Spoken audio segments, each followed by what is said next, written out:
to speak out because it's the only religion that acts like the mafia that will kill you if you say the wrong thing, draw the wrong picture, or write the wrong book.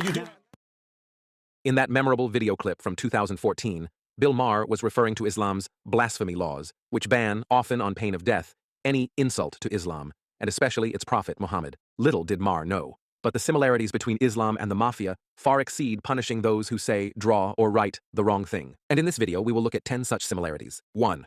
Allah and Muhammad as godfather and underboss. The padrino of larger mafia organizations and families, literally bosses, has absolute control over his subordinates and is often greatly feared by the rest of the family for his ruthlessness. But he typically has an underboss, a right-hand man who issues his orders and enforces his will. The godfather himself is often inaccessible and rarely seen. Mafia members need to go through the underboss or other high-ranking associates. Now compare this with the relationship between Allah and his messenger, Muhammad. In Arabic, by the way, Muhammad is most commonly referred to as al-Rasul, the messenger, not Nabi, prophet. Unlike the Christian God, a personal God, a father, that according to Christ is to be communed with directly, see Matthew 6:9, Islam's God, Allah, is unreachable, unknowable, untouchable. Like the Godfather, he is inaccessible. His orders are revealed by his messenger Muhammad. If God calls on the faithful to come now, let us reason together, see Isaiah 1 verse 18, Allah says, do not ask questions about things that, if made known to you, would only pain you. See Quran 5 verse 101. Just follow orders. 2. A piece of the action. The Godfather and his underboss always get a piece of the action, a cut of all spoils acquired by their subordinates. So do Allah and his messenger Muhammad. Quran Surah Al-Anfal, verse 41 informs Muslims that 1/5 of all war booty you acquire goes to Allah and the messenger. Why does he always get the prettiest one? 3. Assassinations. The Godfather, through his underboss, regularly sends mafia men to make hits to assassinate those he deems enemies.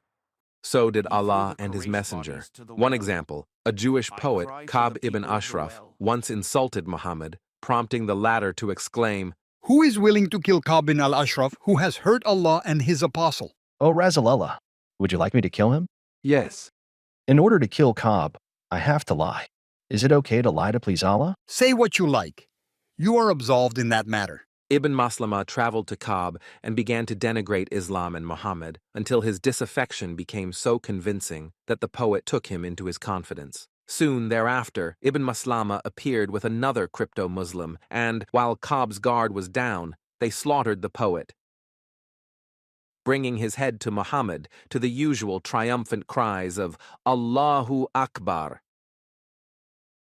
4. Circumstance is everything. While the mafia adheres to a general code of conduct, as with all human institutions, its leader, the Godfather, issues more fluid orders according to shifting circumstances. This is reminiscent of the entire revelation of the Quran, where later verses or commands contradict earlier verses or commands, depending on circumstances, known in Islamic jurisprudence as al-nasikh wal-mansukh, or the doctrine of abrogation. The Quran itself talks about this in the following verses. Quran Surah Al-Baqarah, verse 106. Allah does not abrogate any verse, but substitutes something similar or better. Quran Surah Ar-Ra'd, verse 39. Allah eliminates and confirms what He wills. Quran Surah An-Nahl, verse 101. Allah substitutes one revelation with another, and He knows best. When Muslims are weak, Allah told the Prophet these verses. Quran Surah Al-Baqarah, verse 256. There is no compulsion in religion. Quran Surah Al-Muzammil, verse 10. 11. Be patient and bear with those who deny the truth. Quran Surah Sad, verse 16 to 17. Be patient with the evildoers. Quran Surah Taha, verse 130. Show patience to the pagans. Quran Surah Maryam, verse 83-84. Don't be in a haste to fight the disbelievers. But once the messenger grew strong enough, Allah issued new revelations calling for all-out war or jihad till Islam became supreme. Quran Surah Al-Anfal, verse 39. Fight them until all religion is for Allah. Quran Surah At-Tawbah, verse 5. Fight and slay the pagans wherever you find them. Quran Surah At-Tawbah, verse 29.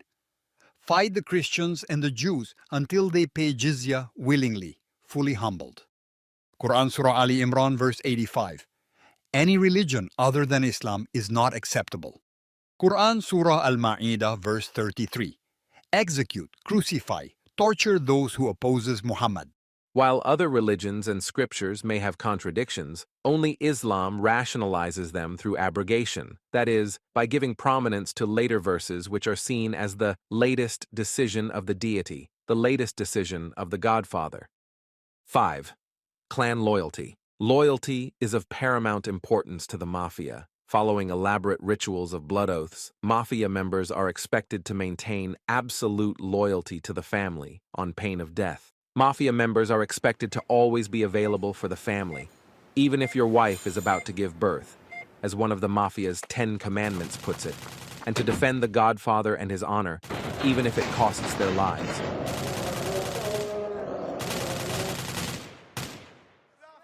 Compare this to the widespread violence and upheavals that occur whenever Allah or His Prophet is offended, whenever non-Muslim infidels blaspheme the Muslim Godfather and his underboss, or, in the words of Bill Maher, because it's the only religion that acts like the mafia, that will kill you if you say the wrong thing, draw the wrong picture, or write the wrong book. So you do. Islam's loyalty and enmity doctrine, or al-wala wal-bara, which calls on Muslims to be loyal to one another even if they dislike each other, is especially illustrative. Quran Surah At-Tawbah, verse 71, declares that the believing Muslim men and believing Muslim women are allies of one another. See also Surah Al-Anfal, verse 72 to 75. And according to Muhammad, a Muslim is the brother of a Muslim. All things of a Muslim are inviolable for his brother in faith, his blood, his wealth, and his honor. Precisely those three things that mafia members respect among each other. This is why Muslims in the U.S. Armed Forces habitually lash out when being deployed to fight in Muslim nations, such as U.S. Army Major Nidal Hasan, remember him? In 2009, he killed 13 American soldiers rather than deploy to and fight Muslims in Afghanistan, which he described as his worst nightmare. There have been other American military men to engage in such behavior since. 6. Death to traitors. Once a fledgling mafia member takes the oath of loyalty to the mafia, including the Omerta code of silence and secrecy, trying to leave the family is seen as a betrayal punishable by death. Any family member, great or small, is given authority to kill the traitor, the turncoat. Now compare this to Islam. To be born to a Muslim father immediately makes the newborn a Muslim. There are no oaths to be taken, much less any choice in the matter. And according to Islamic law, if born Muslims at any point in their lives choose to leave Islam, they are deemed apostates, traitors, and punished, including by death. Any zealous Muslim, not just the authorities, is justified in killing the apostate, hence why Muslim families that kill apostate children are rarely, if ever, prosecuted in the Muslim world. In the words of Muhammad, the messenger, or underboss of Allah, the Godfather, Whoever leaves his Islamic faith, unalive him. 7. Distrust and dislike of outsiders. Aside from loyalty to the family, mafia members are strongly discouraged from befriending or freely associating with outsiders, who by nature are not to be trusted, as they are not of the family, except in those situations when such outside friendships help advance the family's position. Similarly, the second half of the aforementioned doctrine of loyalty and enmity, the enmity, al-bara, calls on Muslims to maintain distance from and bear enmity for all non-Muslims, infidels. Thus, Quran Surah Al-Ma'idah, verse 51, warns Muslims against taking the Jews and Christians as friends and allies. Whoever among you takes them for friends and allies, he is surely one of them. According to the mainstream Islamic exegesis of Al-Tabari, Surah Al-Ma'idah 51 means that the Muslim who allies with them, non-Muslims, and enables them against the believers, that same one is a member of their faith and community, that is, a defector, an apostate, in a word, an enemy. There are many more such verses. Quran Surah An-Nisa, verse 144 declares, O you who believe, do not take the infidels as allies instead of the believers. Do you wish to give Allah, the Godfather, a clear case against yourselves? 8.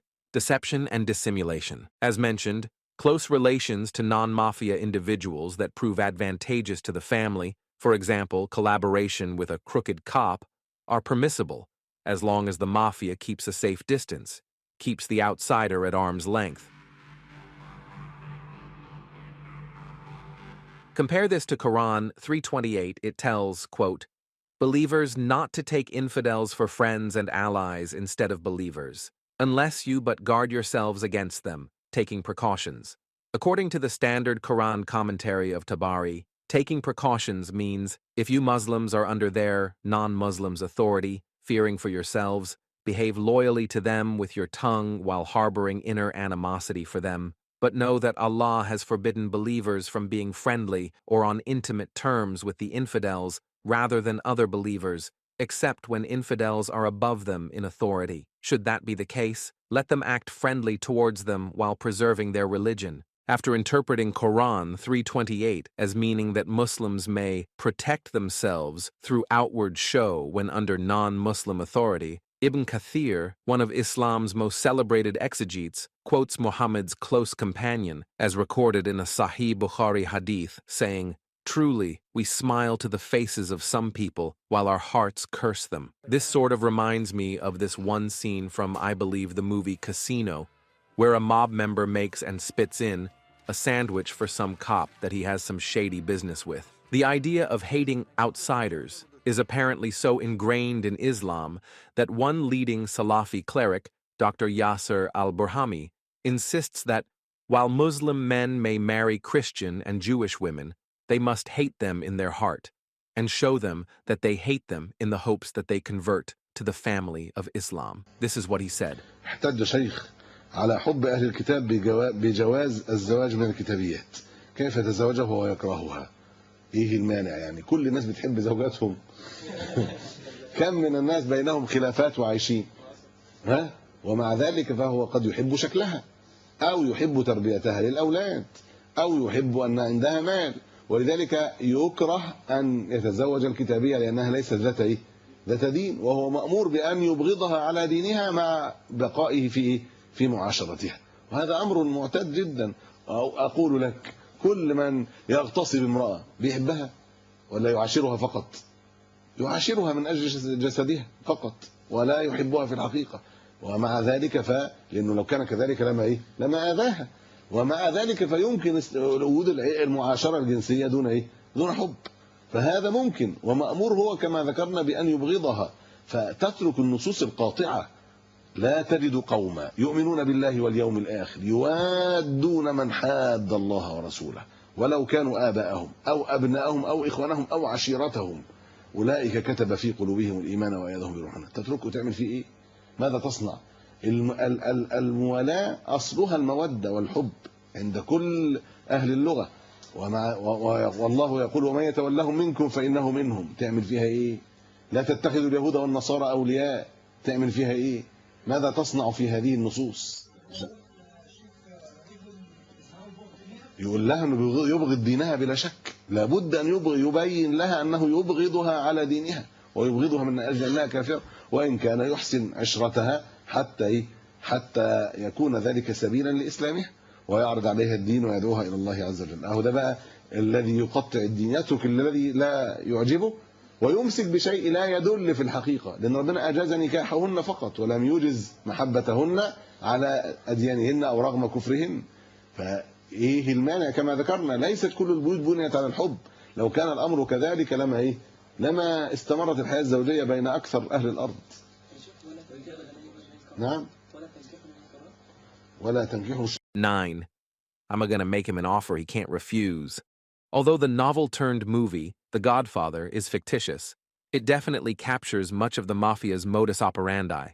Consider, for example, that most famous of lines. The Godfather says this to one of his godsons, an aspiring actor and singer. After being turned down by a studio director for a role that he desperately wanted, the godson had turned to his godfather for aid. As the movie progresses, it becomes clear that the offer that can't be refused consists of nothing less than violence and death threats. After the director rejects the godfather's offer, he awakens the next morning to find the bloodied and decapitated head of his favorite stallion in bed with him. The godson subsequently gets the movie role. Throughout the context of the entire Godfather trilogy, which captures well the mafia's approach to business, making someone an offer they can't refuse means do as I say or suffer the consequences, possibly death. Now compare this to Islam's threefold choice. On Muhammad's orders, whenever Muslims conquer a territory in the name of Islam, its non-Muslim inhabitants are given three choices. 1. Convert to Islam, join the family. 2. Keep your religious identity, but pay jizya and live as an outsider.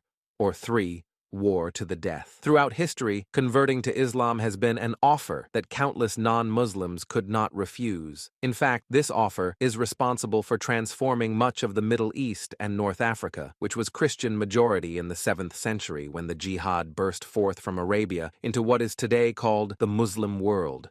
And this offer is still alive and well today. For example, several older and disabled Christians who were not able to join the exodus out of Islamic State controlled territories opted to convert to Islam rather than die. Like the mafia, then, Islam's offer to conquered non-Muslims outsiders is basically join our family, help us and we will help you, refuse and we will hurt you. 10. The protection racket. Once the mafia takes over a territory, one of the primary ways it profits is by collecting protection money from its inhabitants. While the protection racket has several aspects, one in particular is very akin to an Islamic practice, coercing people in the mafia's territory to pay money for protection, ostensibly against outside elements. In fact, the protection bought is usually from the mafia itself, that is, extortion money, or pizzo. Potential clients who refuse to pay for the mafia's protection often have their property vandalized and are routinely threatened and harassed. Now compare the collection of pizzo with the Islamic concept of jizya. The word jizya appears in Quran 9:29. Fight those among the people of the book, the Christians and Jews, who do not believe in Allah nor the last day, nor forbid what Allah and His Messenger have forbidden, nor embrace the religion of truth, until they pay the jizya with willing submission and feel themselves subdued. In the Hadith, the Messenger of Allah, Muhammad, in our analogy, the underboss, regularly calls on Muslims to demand jizya from non-Muslims. If they refuse to accept Islam, said the Prophet, demand from them the jizya. If they agree to pay, accept it from them and hold off your hands. If they refuse to pay jizya, seek Allah's help and fight them. Topping it all off, just as the mafia rationalizes its collection of protection money by portraying it as money that buys mafia protection against outsiders, when, in fact, the money tribute mostly serves to protect the client from the mafia itself, so too do Islam's apologists portray the collection of jizya as money meant to buy Muslim protection against outsiders, when in fact the money jizya buys protection from Muslims themselves.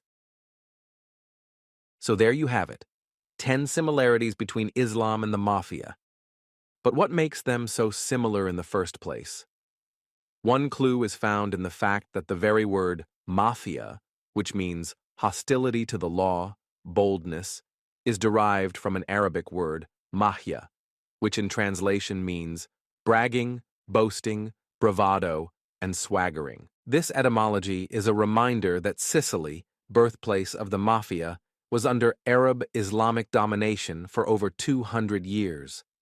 Aside from a borrowed etymology, could some of the mafia's modus operandi also have been borrowed from Islam? Isolated on their island, could native Sicilians have co-opted the techniques of social control and exploitation that they had lived under and learned from their former overlords, albeit without the Islamic veneer? Incidentally, the mafia is hardly the only historical example of a non-Muslim criminal organization to be influenced by Islam. For example, the Thuggees, whence we get the word thug, were a brotherhood of allied bandits and assassins who waylaid and savagely murdered travelers in India, often by first feigning friendship. Although they were associated with the Hindu cult of Kali as late as the 19th century, a large number of Thuggees captured and convicted by the British were Muslim. The thuggish similarities are clear, along with assassinating his opponents, including, as seen, through treachery. Muhammad also personally engaged in banditry, ransacking the caravans of enemy tribes.